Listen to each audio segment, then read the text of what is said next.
Jangan mati.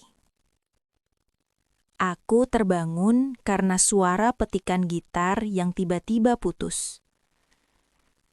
Leherku nyeri karena semalaman tidur tanpa bantal. Rasa sakit itu membuatku teringat di mana aku berada. Kamar cadangan yang dulu dipakai Bobby untuk bermain gitar atau melampiaskan amarahnya. Sekarang, disitulah aku berakhir setelah malam sebelumnya. Tanganku gemetar saat meraih ponsel. Ada pesan dari mamaku, menanyakan apakah dia boleh menelpon. Di log panggilan tertulis percakapan kami yang panjang. Ternyata semua itu bukan mimpi. Pernikahan itu palsu. Aku bukan miliknya. Tidak di mata Tuhan, tidak secara hukum, dan juga tidak secara agama. Semua rasa bersalah yang selama ini kupikul seolah terlepas satu persatu. Rasa malu, sumpah, ketakutan, semuanya bukan milikku. Itu hanyalah alat yang dia gunakan untuk membuatku kecil. Begitu aku melihat tali-tali itu, aku mulai melepaskannya. Aku berdiri dan membuka pintu. Ibunya berbelok di ujung lorong dan menatapku dengan wajah terkejut, penuh rasa curiga. Aku tidak memberi kesempatan padanya untuk bertanya. Aku tersenyum. Bertanya apakah dia sudah makan. Mengomentari cuaca. Menyebut betapa tinggi cucunya sekarang. Suaraku tenang dan ringan. Ia hanya mengangguk lalu berlalu. Aku mengikuti langkahnya ke bawah. Dan duduk di ruang tamu, di mana ayah Bobby sedang menonton televisi dengan volume keras. Suara yang membuat rumah terasa biasa-biasa saja, aku duduk di sana dengan tenang. Berada di ruang terbuka, terasa lebih aman. Ketika Bobby turun, seolah tak ada apa-apa, aku pun bersikap sama. Berpura-pura adalah cara bertahan hidup. Aku tidak boleh membiarkan dia mencium perubahan apapun. Tidak boleh tahu bahwa aku sudah mengetahui kebenarannya. Dia menyuruhku mandi, dan aku menurut. Aku mandi, berpakaian, lalu kami pergi. Kami bertemu teman-temannya setelah mereka selesai bermain basket di sebuah warung pinggir jalan dengan kursi plastik dan aroma gorengan di udara.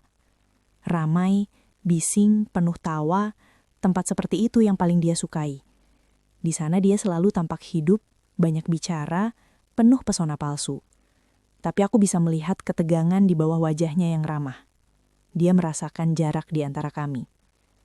Seorang pria lewat di luar, mengenakan topi berminyak dan lengannya penuh tato karakter kartun.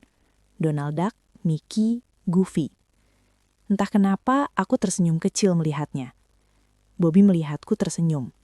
Tatapannya mengikuti arah pandangku, menemukan pria itu, dan seketika wajahnya berubah dingin. Ia membungkuk, mendekat, dan berbisik. Mobil, sekarang.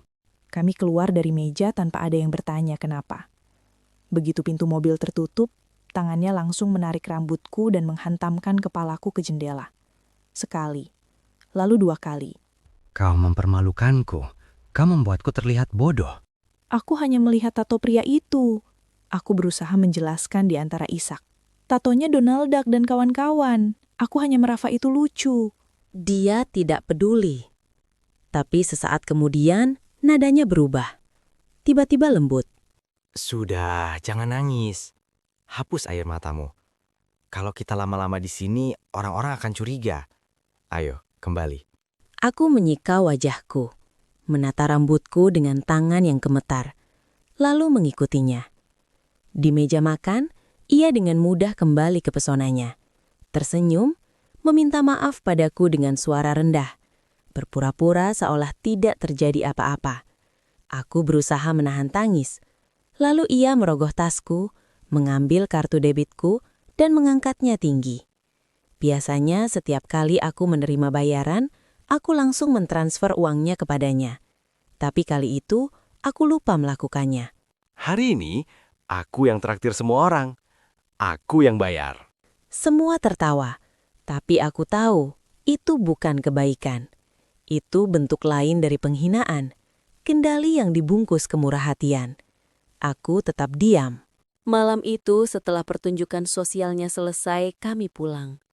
Di mobil dia masih marah, menuduhku tidak menghormati suaminya. Suami, kata itu terdengar lucu di telingaku sekarang. Begitu sampai di rumah, mataku langsung tertuju pada surat pernikahan palsu yang tergantung di dinding. Sebelum aku pergi dari tempat ini, mungkin aku harus membawa surat itu, pikirku. Lebih baik aku yang menyimpannya daripada dia gunakan lagi untuk menipu media, untuk menjadikannya bukti palsu. Aku tahu caranya bekerja, dan aku tidak mau, bahkan setelah bebas nanti, terus harus menjelaskan bahwa aku ditipu, bahwa semuanya kebohongan.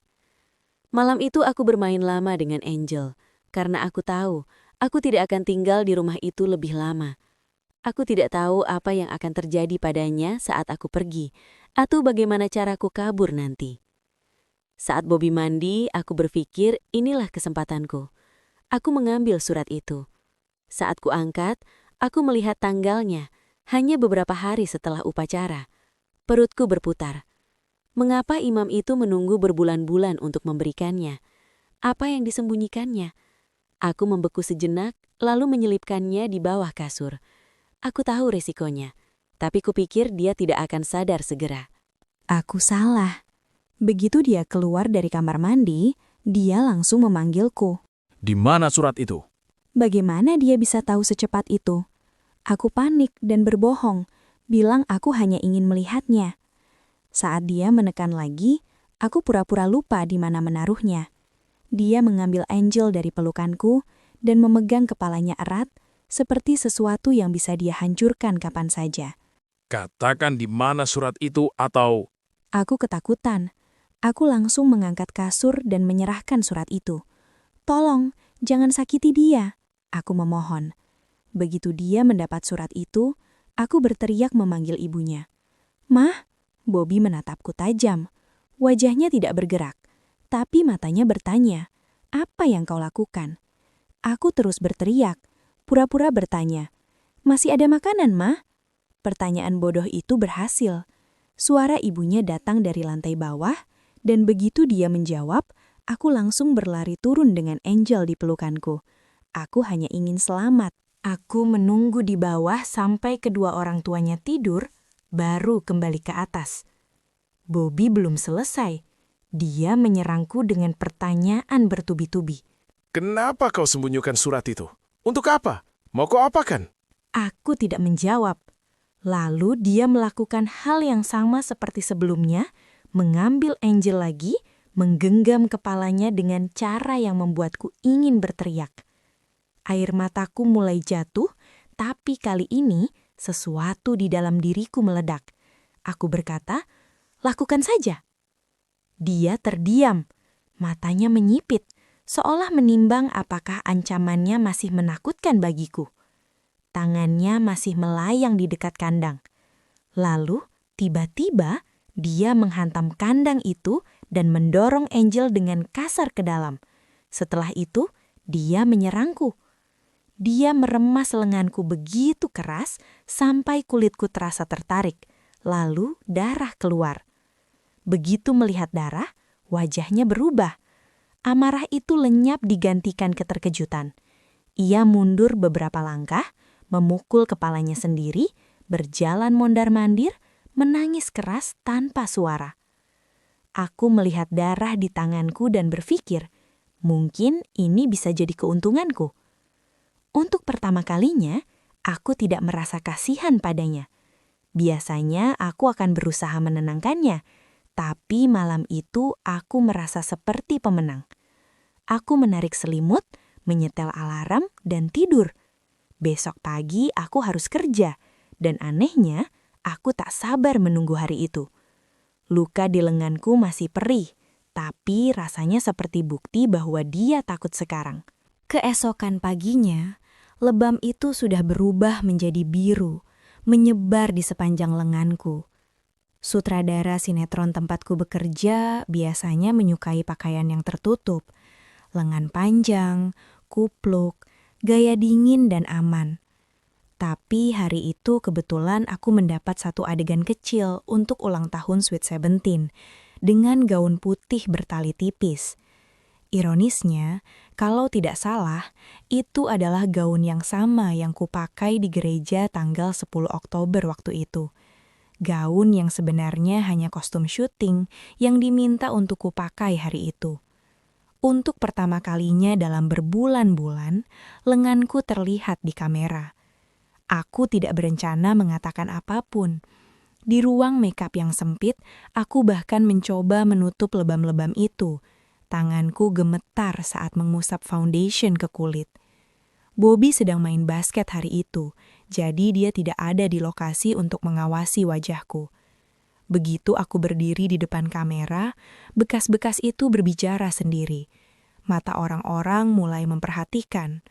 Seorang aktor menatapku dan bertanya pelan. Kau baik-baik saja?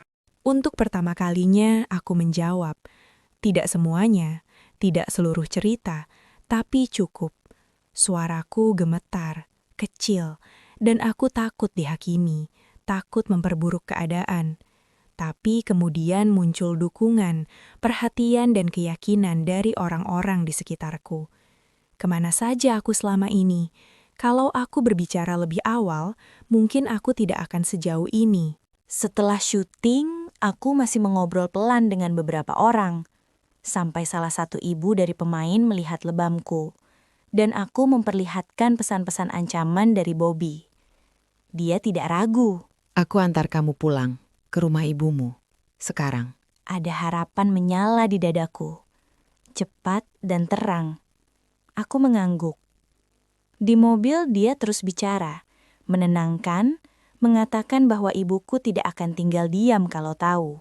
Tapi sepanjang jalan ponselku terus bergetar. Pesan dari Bobby berdatangan. Angkat, jangan berani abaikan.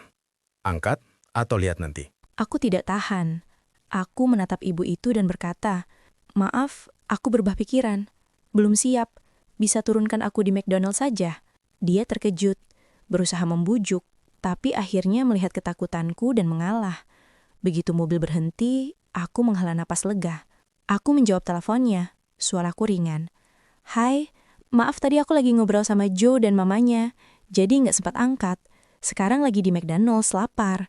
Dia tidak menjawab, hanya mengembuskan napas keras dan menutup telepon. Beberapa menit kemudian, dia datang. Kaku dan dingin. Ayo, Katanya datar. Aku berjalan ke mobil. Joe dan ibunya menatapku dari kejauhan. Wajah mereka cemas. Aku tersenyum kecil agar mereka tahu aku baik-baik saja. Begitu pintu tertutup, dia mulai lagi. kalau kamu mau balik ke apartemen, jangan permalukan aku di depan teman-teman dengan kabur begitu. Aku nggak kabur, jawabku pelan. Aku cuma lapar. Dia tidak percaya. Jangan pura-pura. Kalau kamu benar-benar nggak bisa mencintai suamimu dalam nama Kristus, ya sudah, aku antar. Aku diam. Lalu dia mulai menangis keras. Seperti biasa, tangis yang selalu berakhir dengan sesuatu yang lebih berbahaya. Beberapa menit kemudian, di jalan tol menuju apartemen mamaku, dia tiba-tiba menjerit. Aku lebih baik mati daripada berpisah denganmu. Kita suami istri sampai maut memisahkan. Kau meragukan surat gereja? Ku tak sanggup lagi. Lebih baik kita mati sekarang. Aku cinta kamu. Tangannya menarik setir ke kiri dan ke kanan. Mobil bergoyang liar. Suara ban menjerit. Aku pikir kami akan mati. Aku berteriak memohon, tapi dia tertawa di antara tangisnya. Matanya merah, wajahnya gila. Aku menarik setir dengan seluruh tenaga. Kami berebut kendali. Mobil oleng. Dunia berputar. Suara logam bergetar di bawah kami. Aku berteriak apapun yang ingin dia dengar, hanya supaya dia berhenti. Aku tidak ingin mati. Aku tahu kita menikah. Aku nggak ragu. Aku nggak akan pergi. Aku menangis karena yang ada di kepalaku hanya satu. Jangan mati. Dia menyuruhku bersumpah. Aku bersumpah. Apapun yang dia mau. Lalu dia menangis keras, seperti lega. Terima kasih Tuhan. Aku mencintaimu. istriku, Aurelie. Saat itu aku berjanji dalam hati, aku akan keluar dari semua ini sebelum dia benar-benar membunuhku. Begitu kami tiba di rumahnya, untuk pertama kalinya aku merasa lega bukan karena rumah itu, tapi karena aku masih hidup.